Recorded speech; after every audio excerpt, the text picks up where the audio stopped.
Ay sa pangalan po ng nakita kay Yesu Cristo, isang mapagpalang hapon sa bawat isa. Marahil po, lahat tayo ay merong sadya sa puso ito. Kung gusto natin gumaling o kaya manunasan ang ating karamdaman. Pero po, kung atin pong aaralin, ang kagalingan ng karamdaman ay nabubuhat po sa pananampalataya. Sabi sa Bicol, linapoon sa pagtubod. Paano nabubuo ang pananampalataya? Tayo po ang makakaalam ng tamang antas o level ng pananampalatayang taglay natin. Bakit tayo nandito ngayong araw? Siguro po, meron ng nagpatulong,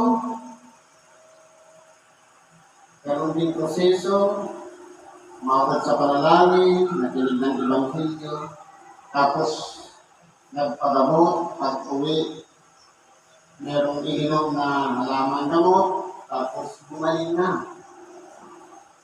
Ang sukatan po ng pananampalataya ay yung parang puwersa na nagtutulak sa atin para makarating dito.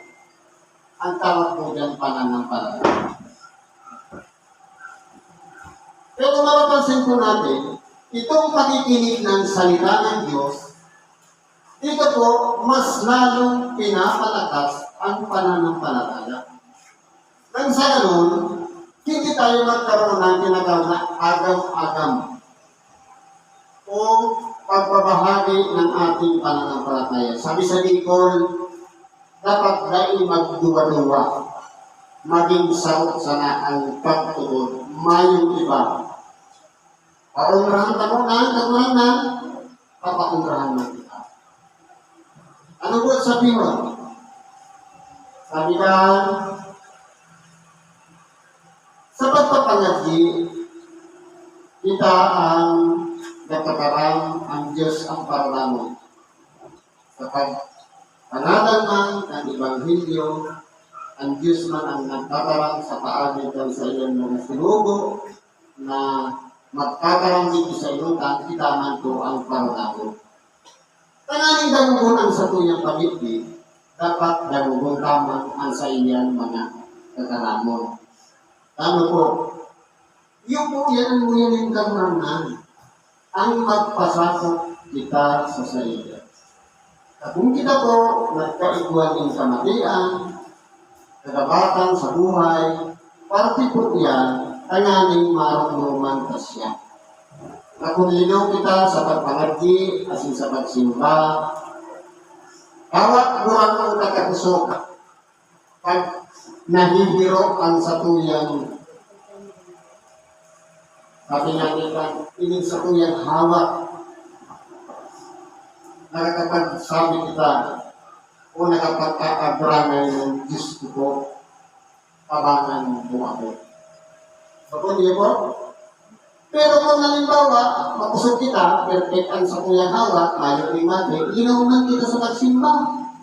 Pinas naman natin nga, bago matulog, inuunan kita. Pero, kapag iba kita ng kamatian, tawag buwan upay ang karaot ng tayo, umarumbado, nakapagsasabing, Diyos ko po, ay pinagkaya, kapangan mo. Sarot po bilang paagi, pag-surrender sa mahal na Diyos. Ito. Ngayon po, aralin natin itong ikalawa.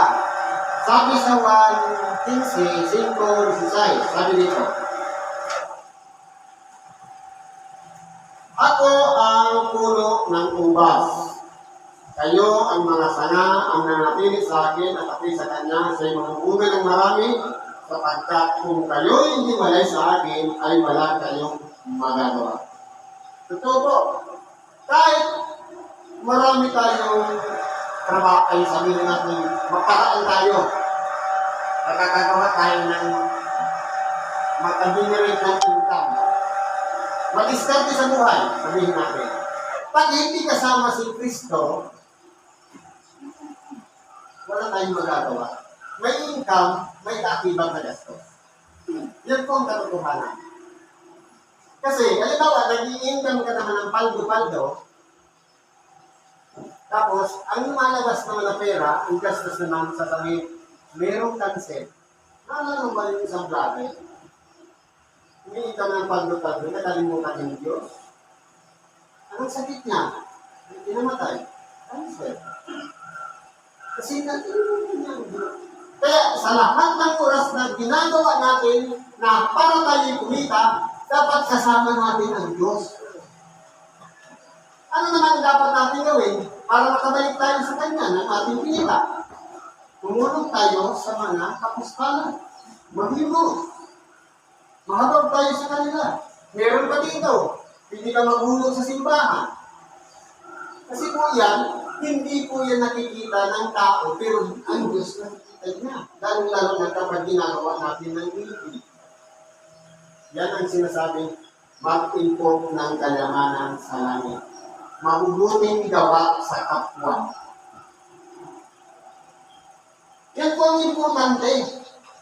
Kaya, kung tayo po ay maparaan, madiskarte sa buhay, kung wala si Kristo sa ating buhay, useless ang ating pambuhay sa ibabaw ng sanlibutan. Kinakailangan gawin natin priority si Kristo. Ito paano kung halimbawa, sabi ngayon linggo, magsimba. Meron akong alagain sa bahay. Sabi ng ating kabilang, ang umibig sa kanyang ama, ina, anak na lalaki o anak na babae, nang higit kaysa sa atin ay hindi karapat-dapat sa atin.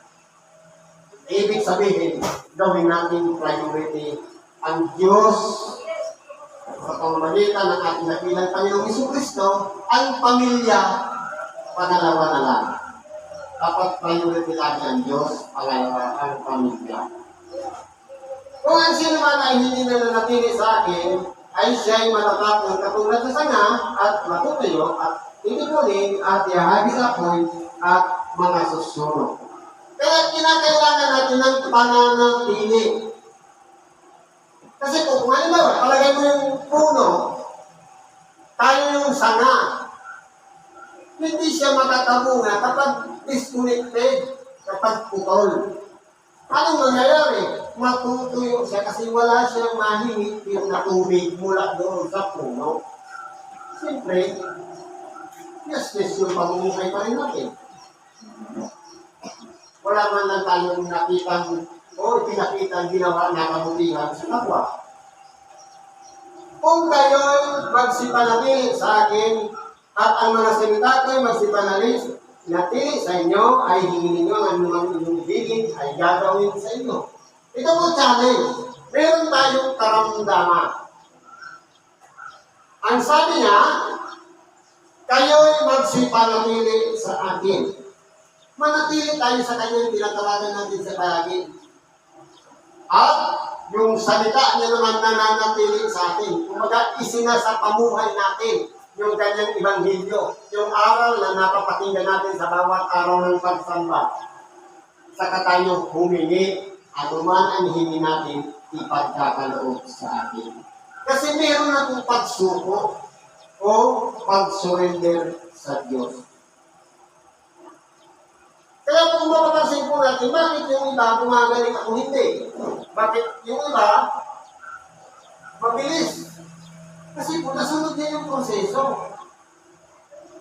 yung kanyang pananalig nilakasan at nagpasakit siya sa Diyos.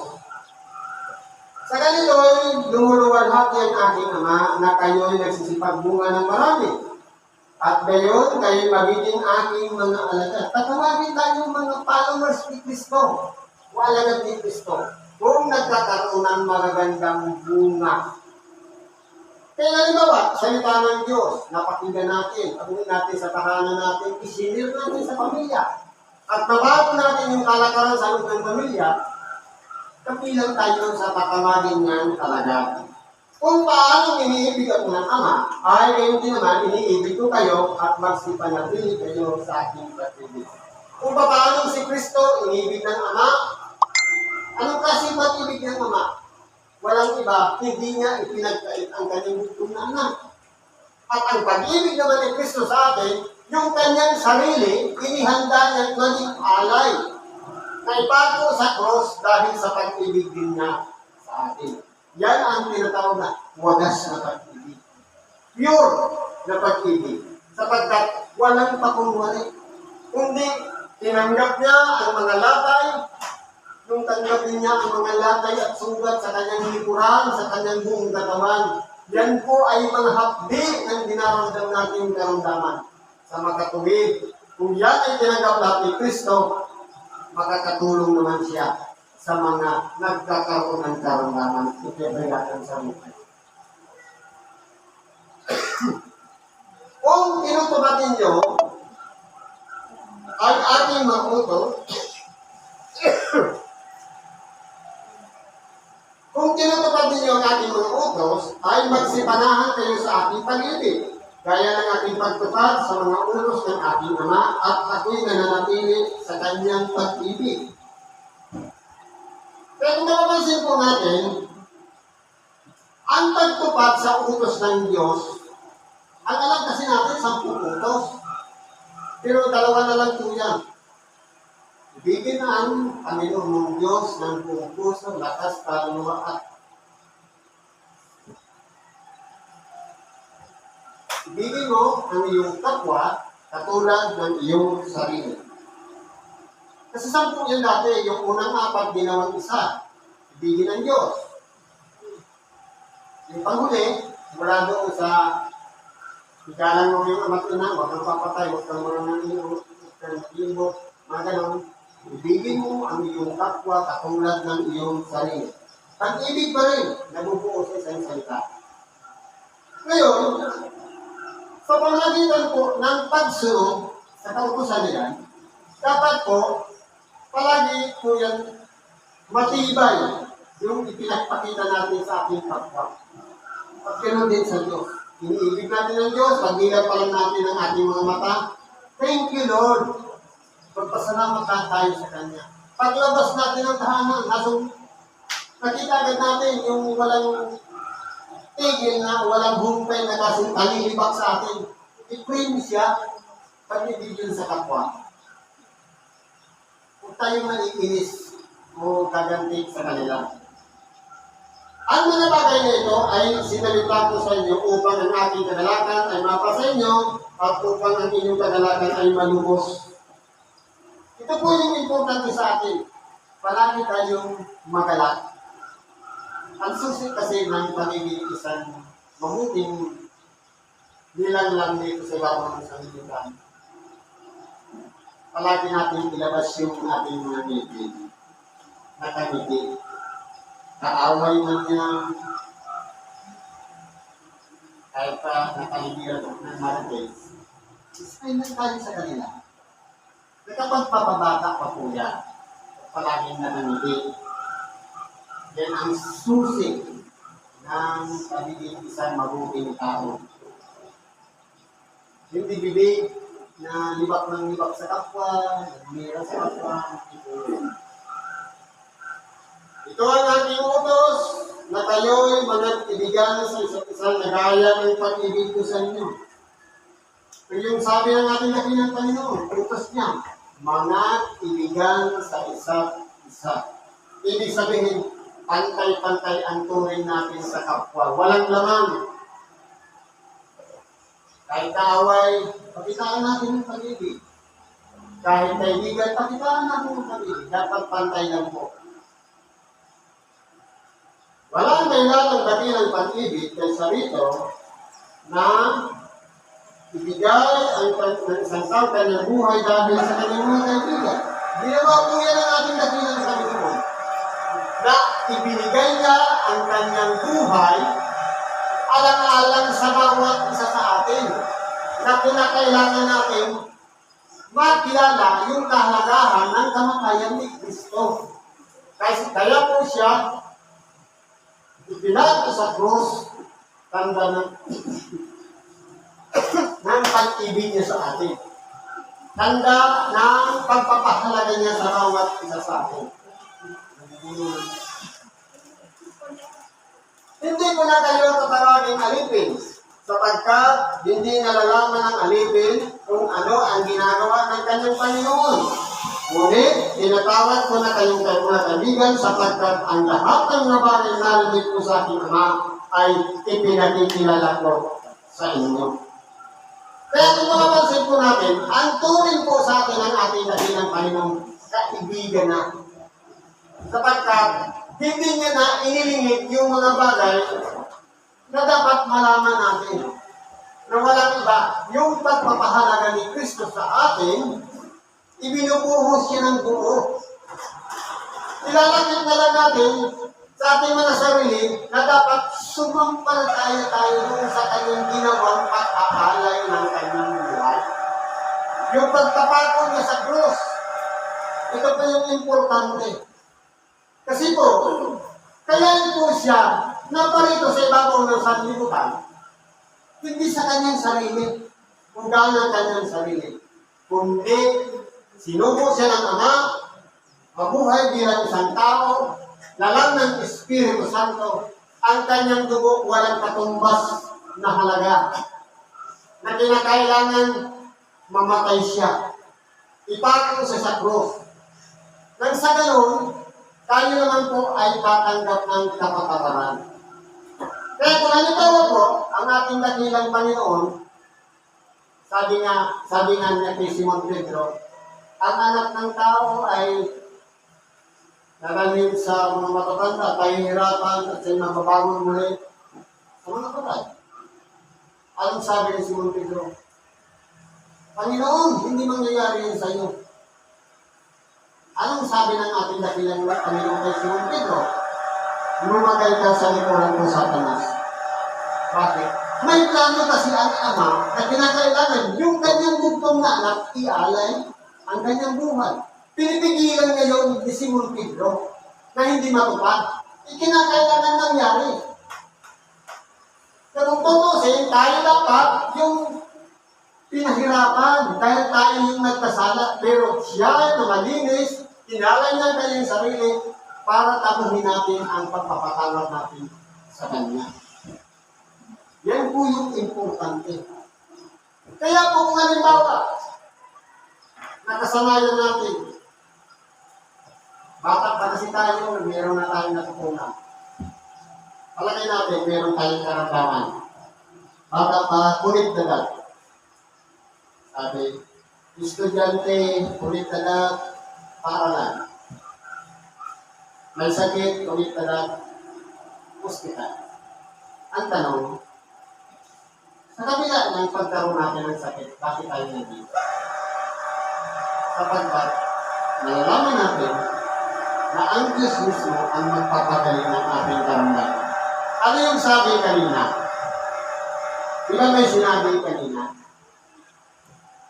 Tayo po mga tao, may karamdaman. Problema sa katawan. Pumunta tayo dito, wala naman doktor. Wala kang murayo. Anong inaasahan natin?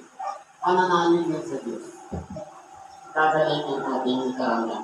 Kasi po, siya po yung nagdisenyo ng ating katawan, ginawa niyang perfect ang lahat ng system. Perfect yung digestive, spiritual, connective, ano ba? Doctrine. Marami yan, mga system. Lahat yan may system sa mong katawan. Pinarpit po yan ng Diyos.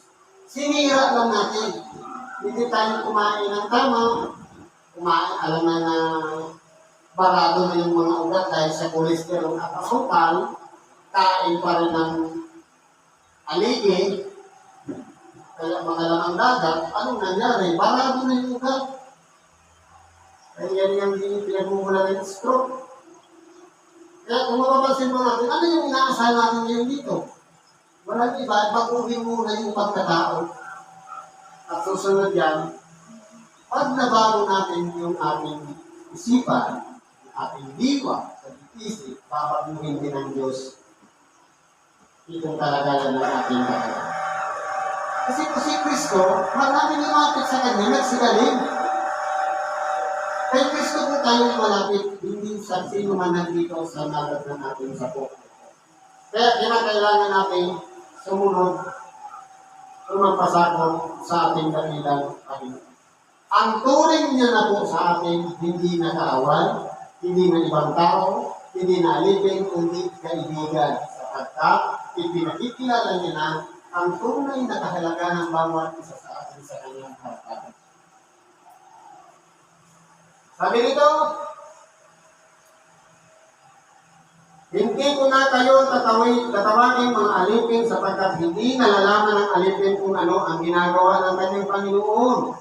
Ngunit, tinatawag ko na kayong mga kaibigan sapagkat ang lahat ng mga bagay na narinig ko sa aming Ama ay mga ipinakikilala ko sa inyo. Walang iba, ano po ito? Ito po yung salita ng Diyos na tinatalakay ngayon. Na kaya siya ipinapangaral ang salita ng Diyos bilang pagpapahalaga sa bawat isa sa atin. Sabi nga, ang kamatayan sigurado, ang buhay milagro. Ang importante, dumaan sa buhay natin na nasumpungan natin si Kristo. Tinanggap natin sa ating sarili na meron palang Kristo. Meron palang Jesus na sinubo ang Ama na ipinangko para tayo'y magtamo ng kapatawaran. Yun po yung importante. Bakit po? Kasi po ang tao, pagamat ang tao may hangganan ang buhay papunta sa kamatayan, sa pagbabalik ni Kristo, meron pa tayong kasunod na buhay. Yan ang tinatawag na walang hanggang buhay sa piling niya. Lamang, dalawa na lang ang magiging direksyon. Buhay na walang hanggan doon sa kanyang kaluwalhatian at buhay na walang hanggan doon sa paghihirap sa dagat-dagatan tapos. Saan pa ang tatargetin natin? Siyempre, doon sa buhay na walang hanggan sa piling ng ating dakilang Panginoon. Kaya ngayon pala, baguhin na natin ang ating mga buhay. Makinig tayo ng Ebanghelyo, marami tayong manalangin, magpatawag tayo sa kapwa, at higit sa lahat, sumampalataya din tayo sa Diyos. Kasi kung halimbawa, marunong ka magpatawag, marunong ka mahabag sa kapwa, wala kang pananampalataya sa kay Kristo, kulang, dapat kumpleto. Kasi po, kahit ang demonyo man, sumasampalataya din. Sabi sa Santiago 2:9, ikaw ay sumasampalataya ng Diyos ay isa, mabuti ang iyong ginagawa. Ang mga demonyo man ay nagsisisampalataya at nagsisipaninig. Kaya, pinakailangan, lakipan palagi natin ng pagsampalataya. Diyan po tayo kukuha ng lakas upang sa ganun, yung pag-aksaya natin ang oras makaroon sa ito, magtamo tayo ng magandang resulta. Lunas sa kabigatan ng ating karamdaman at ganoon din sa kaguluhan ng ating mga pag-iisip. Kasi po ang salita ng Diyos, ginagamot niya itong magulong pag-iisip, itong pagdududa, at higit sa lahat, magtamo rin tayo ng kapatawaran sa Kanya. Siguro ba nandito na lang ating pagigimari sa oras ito. Salamat sa Diyos. Tanungin po ang ating mga kaibigan, karayan pagkatuwala sa Diyos, sa ngalan ni Kristo Jesus, salamat at mapagpalang ako sa bawat isa.